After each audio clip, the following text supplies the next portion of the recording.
हूँ नीलिमा साहू और आप देख रहे हैं लेट्स लर्न विद ईज। स्वागत है आप सभी का मेरे इस वीडियो में। और आज मैं आपको बताऊंगी kind of pronoun, definition, example और इसके यूजेस।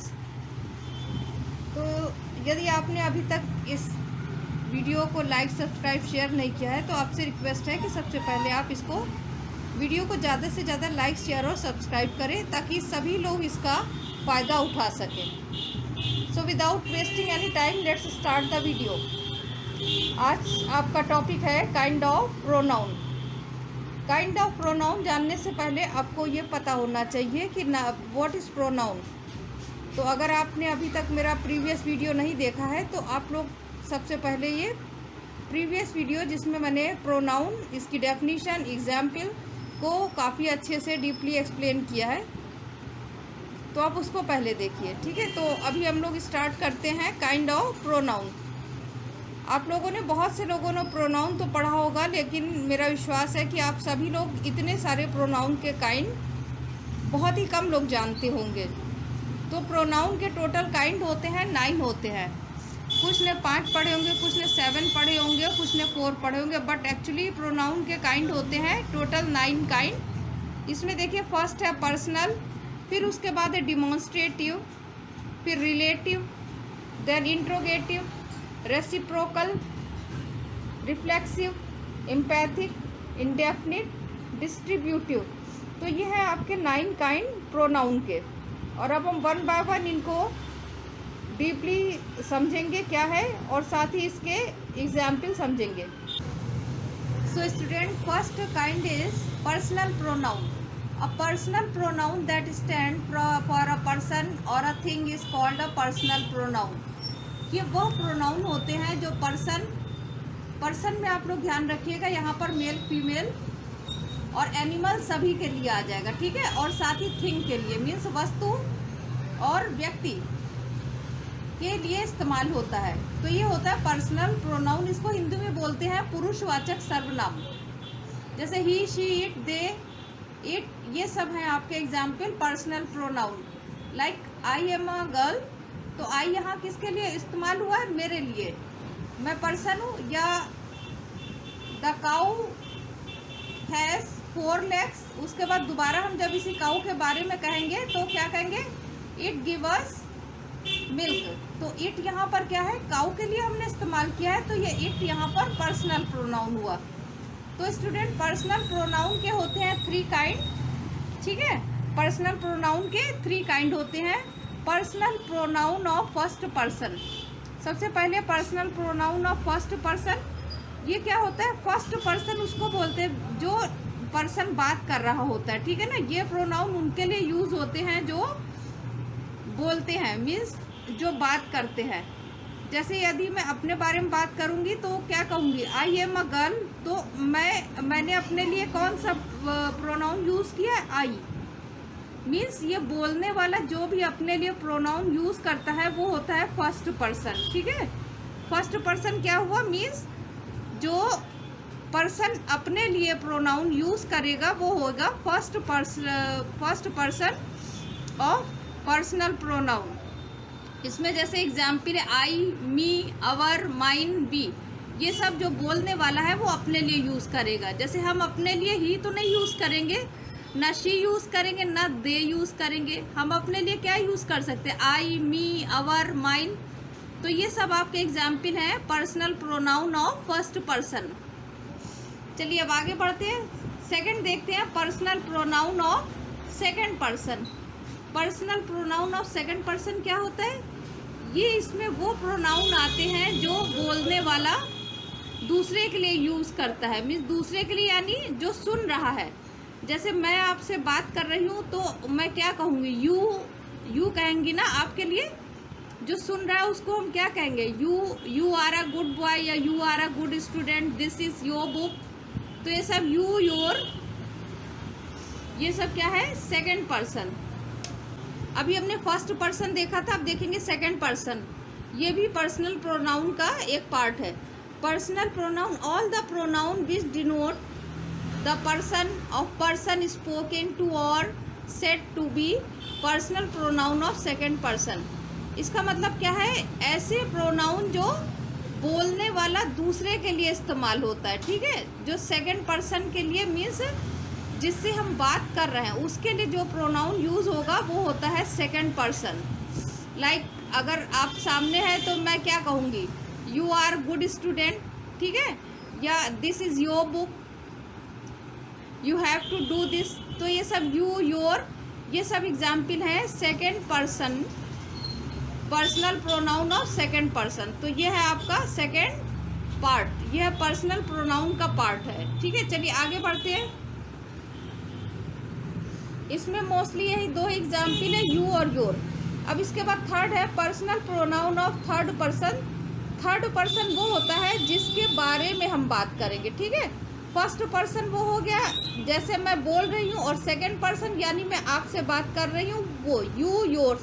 और थर्ड पर्सन वो होता है जिसके बारे में बात कर रहे हैं, जैसे मान लीजिए मैं बात कर रही हूँ उनके बारे में, दे के बारे में, ही के बारे में, शी के बारे में, ठीक है। तो ये सब है आपके एग्जाम्पल है ये किसके, थर्ड पर्सन के। All the pronoun which denote the person of persons spoke of are said to be personal pronoun of third person. It means इसमें जो प्रोनाउन जो है जो यहाँ पे मौजूद नहीं है, ठीक है, एक होता है बोलने वाला, दूसरा है सुनने वाला, उसके अलावा जो थर्ड है वो है आपका personal pronoun of third person. इसके एग्जाम्पल है he, she, him, her, they, their, ETC. ETC means etcetera. तो ये आपने देखे कि पर्सनल प्रोनाउन है, इसके होते हैं three kind, first person, second person and third person. चलिए हम लोग नेक्स्ट आगे बढ़ते हैं। Second is demonstrative pronoun. Demonstrative pronoun का इसको हिंदी में बोलते हैं संकेतवाचक सर्वनाम। Pronoun use to be point of the object which they refer are called demonstrative pronoun. ये वो प्रोनाउन है जो किसी ऑब्जेक्ट की ओर पॉइंट आउट करते, उसको संकेत करते, उसकी तरफ इशारा करते हैं, ठीक है। कौन से प्रोनाउन पॉइंट आउट करते, पॉइंट आउट मतलब उसको इंडिकेट करते, उसको संकेत करते हैं किसी ऑब्जेक्ट की तरफ। लाइक जैसे दिस, दैट, दीज, दोज, ये चार होते हैं इसके प्रोनाउन डिमॉन्स्ट्रेटिव प्रोनाउन में, this, that, these, those. Like this is my pencil, तो ये दिस जो है किसकी ओर इशारा कर रहा है, दिस किसकी ओर इशारा कर रहा है, दिस इज माई पेंसिल। तो ये दिस जो है, sorry, this is my pen, this किसकी ओर इंडिकेट कर रहा है, ये है पेन की ओर। तो ये क्या है, दिस आपका हो गया डिमॉन्स्ट्रेटिव प्रोनाउन। इसी तरह सेकंड देखिए, दोज आर ब्लैक पेंसिल, तो दोज किसकी ओर इंडिकेट कर रहा है, किसकी ओर जो है इशारा कर रहा है, किसकी ओर पॉइंट आउट कर रहा है, दोज कर रहा है पेंसिल की साइड में। तो ये क्या हो गया, ये आपका हो गया डिमॉन्स्ट्रेटिव प्रोनाउन मीन्स संकेतवाचक सर्वनाम। संकेतवाचक सर्वनाम बच्चों चार ही होते हैं, this, that, these, those. This, that ये आपका सिंगुलर के लिए, और दीज और दोज आपका प्लूरल के लिए इस्तेमाल होता है। चलिए थर्ड देखते हैं हम आपका। Third is interrogative pronoun. Interrogative जैसे ही पता चल रहा है कि भाई इंट्रोगेटिव का मतलब क्या है, प्रश्नवाचक। ये सर्वनाम क्या होते हैं, ये प्रश्न पूछने का क्या काम करते हैं। जिस सर्वनाम का हम इस्तेमाल, जिन प्रोनाउन का यूज़ हम प्रश्न पूछने के लिए करते हैं, उनको हम कहते हैं interrogative pronoun. An interrogative pronoun is one that is use for asking question. ये वो प्रोनाउन होते हैं जो क्वेश्चन पूछने के लिए इस्तेमाल करते हैं। Like what is your name, what is your name, तुम्हारा क्या नाम है। तो व्हाट की जगह आंसर में क्या आएगा, किसी का नेम ही तो आएगा, रीना, मीना, कविता, ठीक है। तो ये क्या है, ये यहाँ पर उसका नेम आ गया है, ठीक है। तो ये प्रोनाउन क्या है, क्वेश्चन पूछते हैं। Like who are you, who are you means तुम कौन हो, तो क्या होगा, doctor, teacher, student, player, singer. तो ये क्या है, इसके लिए इस्तेमाल हुआ है, मीन्स क्वेश्चन पूछने के लिए जो प्रोनाउन इस्तेमाल होते हैं उनको हम बोलते हैं interrogative pronoun. See next kind, this is number 4, reflexive pronoun. Reflexive pronoun means निजवाचक सर्वनाम। These pronouns are used as object of a verb. They indicate the reflection of the action upon the subject. ये वो pronoun होते हैं जो verb के object के रूप में काम करते हैं। जैसे she saw her self in the mirror, तो ये हर सेल्फ वो क्या है, सॉ का ऑब्जेक्ट है, ठीक है। ये वर्ब का ऑब्जेक्ट है, मीन्स वर्ब का जो असर है, जो प्रभाव है, वो हर सेल्फ पर पड़ रहा है। तो ये her self, my self, our self, ये जो एग्जाम्पल होते हैं ये है रिफ्लेक्सिव प्रोनाउन। लेकिन जो रिफ्लेक्सिव प्रोनाउन होते हैं वो वर्ब के बाद इस्तेमाल होते हैं, आपको इस चीज़ का ध्यान रखना है, ठीक है। जो रिफ्लेक्सिव प्रोनाउन होते हैं वो वर्ब के ऑब्जेक्ट के रूप में वर्क करेंगे, तो इसको हम बोलते हैं हिंदी में निजवाचक सर्वनाम। नेक्स्ट देखिए, इसी से मिलता जुलता है बिल्कुल emphatic pronoun. Emphatic pronoun is another noun और pronoun in the sentence to emphasise. ये एक ऐसा नाउन या प्रोनाउन है, ये ऐसा नाउन या प्रोनाउन है जो जोड़ देता है, ठीक है। जैसे I myself will do it, she herself say so, तो क्या हो गया, आई माई सेल्फ यानी मैं अपने आप इसे कर लूँगी या कर लूँगी, तो ये माई सेल्फ जोड़ दे रहा है ना, मीन्स मैं अपने आप, ये मीन्स ये इसके ऊपर स्ट्रेस कर रहा है, जोड़ दे रहा है, एम्फसाइज कर रहा है। She herself say so means वह स्वयं ऐसा कहती है, तो शी पर कौन एम्फसाइज कर रहा है, ये है हर सेल्फ। तो ये है आपका एग्जाम्पल एम्पैथिक प्रोनाउन। तो चिल्ड्रन देखिए, इस दोनों ये सही एक ही हैं, सेम वर्ड्स हैं। हर सेल्फ, ये सेल्फ वाले जितने वर्ड्स हैं वो आपके रिफ्लेक्सिव और एम्पैथिक प्रोनाउन ही आते हैं। लेकिन आपको अच्छे से इसको, जब आप इसकी डेफिनेशन समझ लेंगे तो आपको इसका यूज़ समझ में आएगा। जो रिफ्लेक्सिव प्रोनाउन होता है वो होता है आपका ऑब्जेक्ट का वर्क करता है, और ये जो एम्पैथिक प्रोनाउन होता है ये क्या करता है, एम्फसाइज करता है, मीन्स नाउन या प्रोनाउन पर ये जोर देता है। तो ये है डिफरेंस। आई होप आपको इन दोनों में डिफरेंस समझ में आ गया होगा। ओके, चलिए नेक्स्ट देखते हैं हम रेसिप्रोकल प्रोनाउन। रेसिप्रोकल प्रोनाउन को हम बोलते हैं परस्पर सूचक सर्वनाम। मीन्स ये प्रोनाउन क्या होते हैं, दो प्रोनाउन एक साथ यूज होते हैं, ठीक है। ये जो है ये क्या है, एक दूसरे के लिए यूज होते हैं, ओके। जैसे ये है the two boys fight each other, इसमें हम देखते हैं पहले reciprocal pronoun is a pronoun that indicate are reciprocal relationship. ये क्या करता है, ये दोनों के बीच में यानी जो नाउन होते हैं उनके बीच में रिलेशनशिप शो करता है, परस्पर यानी एक दूसरे के प्रति। जैसे the two boys fight each other, तो क्या है, दोनों लड़कों ने एक दूसरे से फाइट की, यानी एक ने अगर फाइट करी है तो दूसरे ने भी करी है। मीन्स यहाँ पे रेसिप्रोकल रिलेशनशिप दिखाया जा रहा है, मीन्स परस्पर संबंध जो है इन लोगों के बीच में दिखाया जा रहा है। चलिए नेक्स्ट देखते हैं, the three friend help one another. Means तीनों मित्र ने एक दूसरे की मदद करी। अब यहाँ तीन मित्र हैं तो तीनों ने एक दूसरे की, यानी एक एक करके तीनों ने एक दूसरे की मदद करी। तो ये है आपका रेसिप्रोकल प्रोनाउन। स्टूडेंट नंबर 7 है इनडेफिनिट प्रोनाउन। इनडेफिनिट प्रोनाउन को हिंदी में हम बोलते हैं अनिश्चयवाचक सर्वनाम। मीन्स जो सर्वनाम कुछ फिक्स इंफॉर्मेशन नहीं देते हैं, ठीक है। जो प्रोनाउन कोई फिक्स प्रोनाउन के लिए यूज़ नहीं होते हैं, कोई फिक्स जानकारी नहीं देते, उनको हम बोलते हैं indefinite pronoun. An indefinite pronoun is a pronoun that connect random or non specific being, place or any object. ये जो है किसी भी प्लेस की, किसी पर्सन की या किसी ऑब्जेक्ट के बारे में हमें स्पेसिफिक मतलब कोई खास जानकारी या बिल्कुल क्या हम उसको बोलते हैं, जैसे बिल्कुल फिक्स जानकारी नहीं देता है, ठीक है। जैसे ऑल वर हैप्पी, अब देखिए यहाँ लिखे ऑल वर हैप्पी, और सेकंड है someone has stolen my watch. All were happy का मतलब है सभी खुश थे। अब यहाँ हमें सभी से ये नहीं समझ में आ रहा है कि 4 लोग थे उसमें, 10 लोग थे, 100 थे या 200 थे।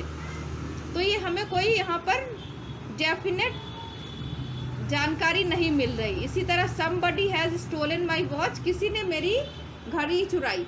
तो किसी ने से क्या मतलब है, कोई भी हो सकता है ना, बॉय गर्ल, उसमें जितने लोग हैं सभी लोग आ सकते हैं ना। तो इसमें क्या होता है, इंडेफिनिट का मतलब यह है कि इसमें कोई हमें फिक्स जानकारी नहीं मिलती। ये प्रोनाउन वो प्रोनाउन है जो अनिश्चित जानकारी हमें देते हैं, ठीक है। इसमें हमें कंफ्यूजन रहता है इसको कि मतलब हमें ये नहीं समझ में आता किसके बारे में बात करी जा रही है। चलिए नेक्स्ट देखते हैं डिस्ट्रीब्यूटिव। डिस्ट्रीब्यूटिव वर्ड बना है डिस्ट्रीब्यूशन से। डिस्ट्रीब्यूशन मीन्स होता है विभक्त करना, बांटना। तो जो प्रोनाउन किसी ग्रुप के मेंबर को अलग करते हैं, सेपरेट करते हैं, उनको हम बोलते हैं डिस्ट्रीब्यूटिव प्रोनाउन। ठीक है, डिस्ट्रीब्यूटिव प्रोनाउन क्या काम करते हैं? जो ग्रुप के मेंबर हैं उसमें हमको क्या करते हैं? सेपरेट करते हैं, मीन्स अलग करते हैं। Like either, neither, each, none. तो ईदर, नीदर, ईच, नन ये सब अगर कहीं सेंटेंस में आपको मिल रहे हैं तो इसका मतलब कि ग्रुप मतलब हर एक के विषय में बात हो रही है ना। जैसे either of you do this means तुम में से कोई ये करता है। ठीक है, या इसको हम बोल सकते हैं I will take neither tea nor coffee.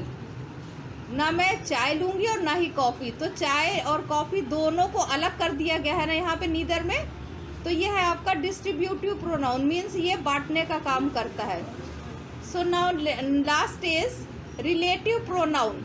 Relative जैसा कि ये वर्ड बना है रिलेशन से, ऐसे प्रोनाउन जो संबंध बताते हैं इनको हम बोलते हैं रिलेटिव प्रोनाउन।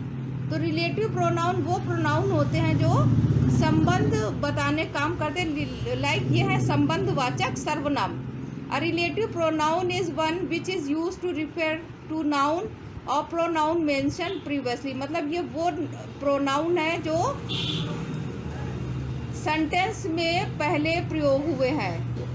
ठीक है, इट कैन बी यूज, और इनका हम इस्तेमाल दो सेंटेंस को ज्वाइन करने के लिए, जोड़ने के लिए भी इसको हम कर सकते हैं। लाइक ये देखिए sentence, I met the man who came here. I met the man, मैं उस आदमी से मिला जो यहाँ आया था। तो ये जो किसके लिए इस्तेमाल हुआ है? जो इस्तेमाल हुआ है इस आदमी के लिए। इसका हु का रिलेशन किससे है? मैन के लिए। ठीक है, तो ये हु है यहाँ पर रिलेटिव प्रोनाउन। हु, हुम, दैट, विच, ये सब इसके रिलेटिव प्रोनाउन के एग्जाम्पल हैं। नेक्स्ट देखते हैं, here is the boy who is my friend. यहाँ वो लड़का है जो मेरा मित्र है। तो हु किसके लिए है? यहाँ पर बॉय के लिए। तो हु प्रीवियसली, हु के पहले कौन सा नाउन या प्रोनाउन यूज हुआ है? यहाँ पर यूज हुआ है बॉय, यह है नाउन, और यहाँ पर यूज हुआ है मैन, ये भी आपका नाउन है। यहाँ पर हिम भी हो सकता था, हर भी हो सकता था। ठीक है ना, यहाँ पर कुछ भी हो सकता था। तो यहाँ पर नाउन या प्रोनाउन कुछ भी हम यूज़ कर सकते थे, बट ये रिलेटिव प्रोनाउन का रिलेशन ये जो इसके प्रीवियस में नाउन या प्रोनाउन है उससे शो करता है। तो स्टूडेंट ये है आपके 9 काइंड ऑफ प्रोनाउन के। आई होप आपको समझ में आया होगा। अगर आपको कोई भी इसमें कन्फ्यूज़न है तो आप मुझे कमेंट सेक्शन में ज़रूर बताइए। और आप लोग इस प्रोग्राम को, इस वीडियो को ज़्यादा से ज़्यादा लाइक, शेयर, सब्सक्राइब करिए।